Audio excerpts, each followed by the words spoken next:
So was a delay. Okay, back with the basal ganglia. So last time we talked about the go area and the no-go area. Okay, action and inaction. And these are operating simultaneously, non-stop action here through these 5 subcortical areas. Okay, just remember the input areas are the caudate. Remember, this is the midline here. Okay, so this is one hemisphere and this is the other. So ipsilateral, contralateral. Okay, so the caudate nucleus is here, and the putamen here.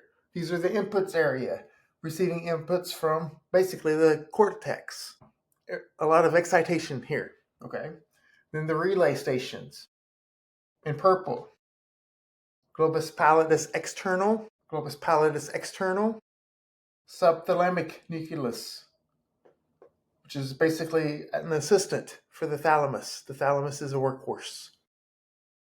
And then the output areas in blue. Globus pallidus internal. Remember, the globus pallidus kind of makes a triangle. And the substantia nigra pars reticulata. This is GABA. Substantia nigra pars compacta is dopamine, both excitatory, D1 dopamine, and inhibitory, D2 dopamine. Pars compacta is a modulator. It intensifies, it amplifies the signals. Whatever the living organism is experiencing, this dopamine intensifies it. Pay attention to this. This is valuable. This is rewarding. This is worth doing again. Or this is bad. Avoid this type of thing. So we talked about habits, right? We talked about this. We extracted a specific cell out of here and highlighted it here. And then we zoomed in and extracted a specific spine from the dendrite right here. And a good way of thinking about this, I want to cover this now, is let's just say the most severe case of the basal ganglia being hijacked by habits and learning and so forth, is OCD. OCD is heavily involved with the basal ganglia. So this spine right here, okay, remember we talked about morphology and how these bigger connections, you think about morphology as you have a synaptic connection here, but they will grow in size. So it's grown. It's almost doubled in size right here. Okay? And the bigger one, the bigger connections will have preference. And we can think about OCD like this. OCD is, I need to draw this out here. OCD is cortico-striato-thalamic or thalamic. Sometimes it's thalamo-cortical. Cortico-striato-thalamo-cortical. Or sometimes it's just cortico-striato-thalamic. But this is a loop. Remember, we talked about, okay, remember, the basal ganglia is right through here. We got the thalamus, the caudate nucleus here, putamen,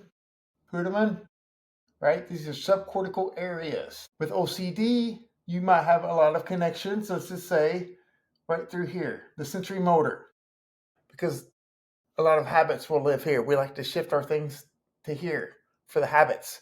This is the primary input area to the caudate and the putamen. Not the only one, but let's just say this cell right here from the putamen is receiving an axon. And this spine is receiving an axon from a cell right here. And it's sending down to the putamen. Okay? The instructions from this cell can't execute the motor function. So that's why the basal ganglia is recruited. Remember, all of our actions or movements are orchestrated through the basal ganglia, except for the reflexes. So this information coming down, each synaptic connection is building a little summary, and then it's overall building a story. All of these connections are coming together. All of these inputs, these neural correlates, are coming together to form a story that's very specific to the living organism. So this cell here that's sending its axon down is just carrying information. It cannot execute the function, the motor movement, the action. But this cell right here is saying, flip the light switch, flip the light switch, flip the light switch, flip the light switch. It can't flip the light switch. So it has to recruit the basal ganglia here. So let's just say a specific cell here in the putamen, let's just say it's this one, and let's just say this spine specifically is the one that receives the information to flip the light switch, flip the light switch. So this connection, this spine from this cell will say, okay, I can flip the light switch. It doesn't know any better. It's just responding to the information coming down. So it executes the light switch. It will orchestrate this light switch. And it's all happening within these 5 subcortical regions. The no-go side will suppress any other alternative function, action, movement, and this go side flips the light switch and then turns it back on probably, or off, whatever the sequence is for the OCD to have satisfaction. Flip the light switch again, flip the light switch, flip the light switch. This is all happening in the basal ganglia. And this connection saying flip the light switch is strong in OCD. So this input area that is happening right here from this cell will say, okay, I need to flip the light switch. It doesn't know any better. It doesn't care. These things are dumb. It has no value. Value is coming outside of that. Things like this dopamine, yeah, it helps carry value, and the ACC and so forth, which is here. There's various functions here that are providing intact or inputs as well, context, to say, okay, that's valuable, let's do that.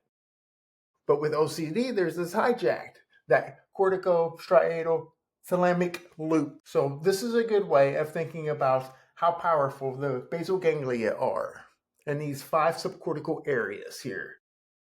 These input areas, they don't care. They're just going to respond.